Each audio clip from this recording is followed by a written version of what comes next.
চলে যাবে। ভাবেন না একবার চোখ বন্ধ করে, this is the circle of life, this is the nature of life. এটা সবার হবে, আমার হবে, আপনার হবে। এত মায়া, এত ভালোবাসা কই যাবে? কেউ থাকবে না। সবাই আপনার অন্ধকার কবরে রেখে দিয়ে চলে আসবে। উপরে বাঁশের কঞ্চি, তার উপরে মাটির চাপা, অন্ধকার আর অন্ধকার। এই অন্ধকার যেন শেষ হতে চায় না, শুধুই অন্ধকার, ঠিক কিনা? এজন্য আমাদের চলে যেতে হবে। দাদা গেল, চাচা গেল, মামা গেল, আমাদেরকেও যেতে হবে। জোরে কোন ঠিক কিনা? একদিন মাটির ভেতরে হবে ঘরে মন আমার, কেন বন্ধ দালান ঘর? প্রাণ পাখি উড়ে যাবে পিঞ্জর ছেড়ে,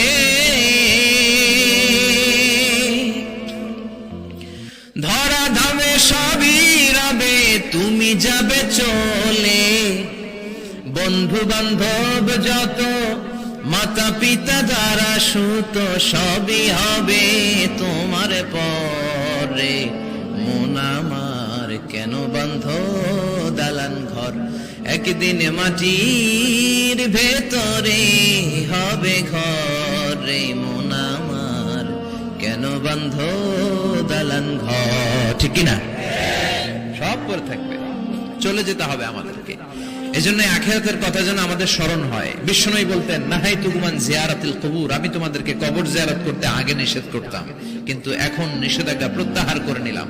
এখন সব সময় তোমরা কবরের সামনে যাবা আর জিয়ারত করবা। কবরস্থানে জানতো বড়ুয়া কৃষ্ণপুরের এই গ্রামের কবরস্থান আছে কোন দিকে? পূর্ব দিকে আছে, গোখরার জলের ওদিকে। যান আপনারা, একটু যাবেন, একটু গেলে আখিরাতের কথাটা স্মরণ হবে। ওখানে ছোট শিশুরা শুয়ে আছে, কিশোর যুবকরা আছে, আপনার মতো তাগড়া যুবক, মুরব্বীরা আছে। এরা এই এলাকায় থাকতো, এরা আকাশ থেকে নেমে আসে না। এই এলাকার সন্তান আজ নাই। একটা সার্টেন পিরিয়ড শেষে আপনিও থাকবেন না।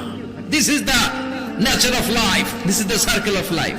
ছোট্ট শিশু হয়ে এসেছিলেন, শৈশব, কৈশোর, যৌবন, প্রৌঢ়ত্ব। আগে ছিলেন সিঙ্গেল, বিয়ে করে হয়ে গেলেন ডবল। এরপরে আল্লাহ আপনাকে একটা মেয়ে দিল, এরপরে মেয়েকে বিয়ে দিয়ে শ্বশুর হলেন, এরপরে ওই মেয়ের ঘরে সন্তান হতে নানা হলেন। আর কতদিন? অনেক দিন হলো তো, অনেক লম্বা সময় পেয়েছেন আপনি। Think about that.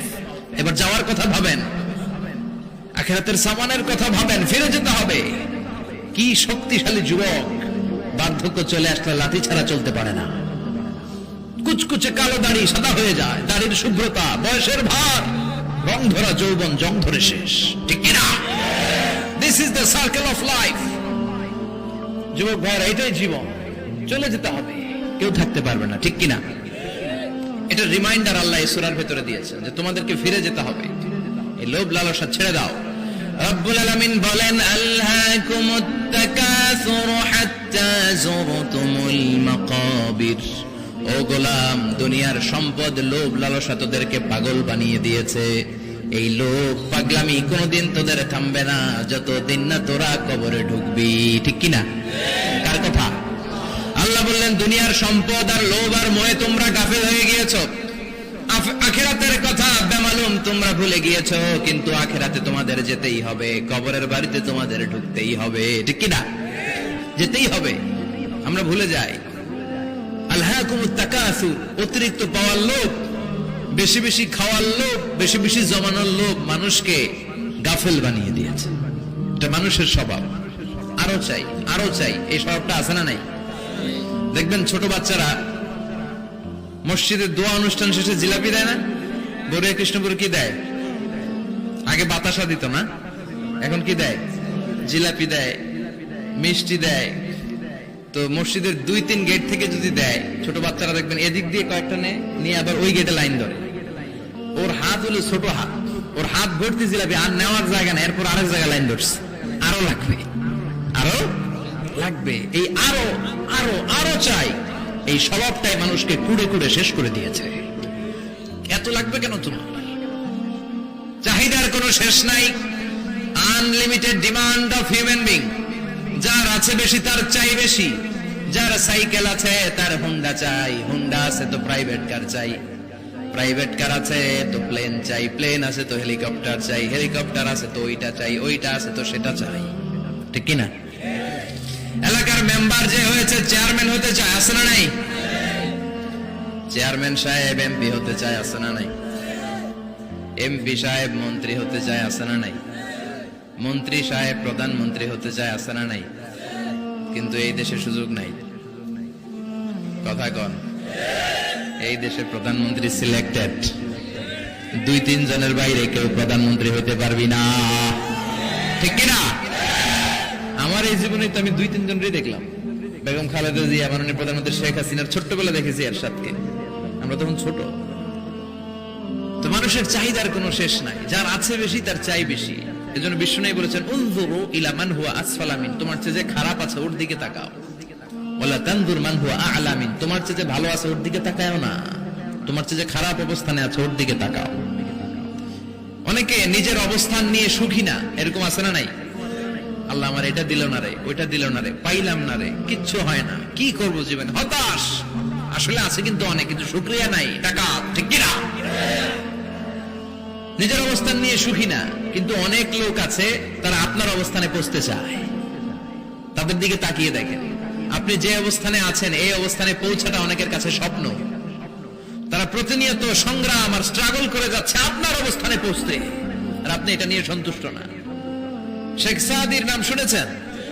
বালাগাল উলা কাশাফাত দুজা, এই কবিতাটা রচয়িতা ইরানের বিখ্যাত এক কবি। উনি একবার আর্থিক সমস্যার মধ্যে দিয়ে সময় কাটাচ্ছেন, টাকা নাই, পয়সা নাই, পায়ে দেওয়ার মতো জুতা নাই। উনি খুব দুঃখ পেলেন, হায় রে, আমি ইরানের এত বড় কবি, আমার পায়ে দেওয়ার মতো জুতা নাই। দুঃখ ভরা মন নিয়ে রাস্তায় হাঁটতে বেরোলেন। হাঁটতে হাঁটতে হঠাৎ দেখলেন একটা লোক শুয়ে শুয়ে কাঁদছে, ওই লোকটার 2টা পাই নাই, পাই নাই। উনি সিজদায় পড়ে গেলেন, আল্লাহর কাছে ক্ষমা চাইলেন, আল্লাহ অনেক দিয়েছো, শুকর আলহামদুলিল্লাহ। এজন্য যেই পরিস্থিতিতেই থাকি না কেন আমরা কি পড়বো? জোরে বলেন, কি পড়বো? এজন্য আল কানাতু মিনাল ইসলাম, অল্পে তুষ্ট থাকার নাম হলো ইসলাম। সম্পদ লাগবে কিন্তু সম্পদের পাহাড় লাগবে না, ঠিক কিনা? অল্প খান, অল্প পড়েন, অল্প জমান, অল্পের ভেতরে বরকত ঢুকাইয়া দিছে কে? দেখবেন যাদের সম্পদ অল্প তারা সুখী বেশি। জরিপে এটা দেখা গিয়েছে, অনেক সার্ভেতে এটা এসেছে, যারা সম্পদশালী এরা দুঃখী বেশি, এদের দুঃখ বেশি, টেনশন বেশি। খুব স্বাভাবিক, টাকা যার বেশি রোগ তার বেশি, টাকা যার বেশি টেনশন তার বেশি, টাকা যার বেশি ঘরে শান্তি তার কম, আছে না নাই? ঘরের ভেতরে অশান্তি, ছেলে কথা শোনে না, ছেলে টানে গাঞ্জা, মেয়ে করে পরকিয়া, আছে না নাই? স্ত্রী কথা শুনে না, ভালোবাসা নাই, ঘরটা জাহান্নামের টুকরা। রোগ বালাই, এক একটা হসপিটাল বিল পরিশোধ করতে মাসে 5 লাখ 10 লাখ, আছে না নাই?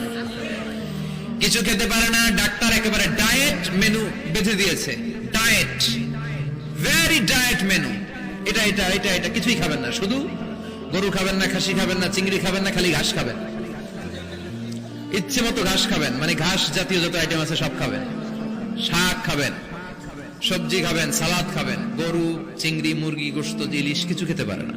তাহলে রোগ বেশি, খাওয়ার মজা নাই, ঘরে সাংসারিক শান্তি নাই, খালি ব্যারাম আর ব্যারাম, ঠিক কিনা? কিন্তু সম্পদের পাহাড় গড়েছে।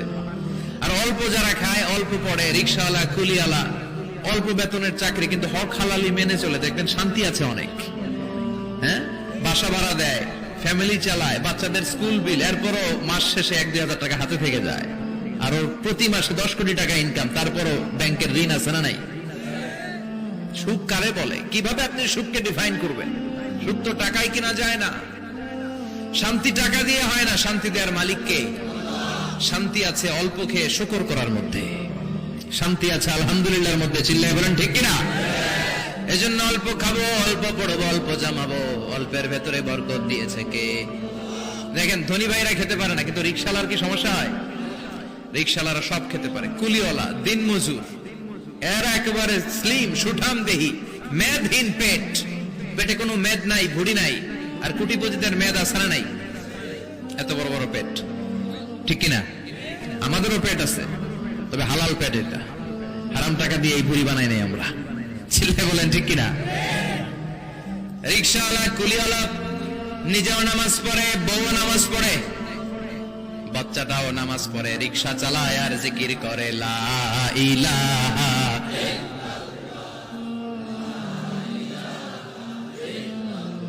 লা ইলাহা মুহাম্মাদুর রাসূলুল্লাহ সাল্লাল্লাহু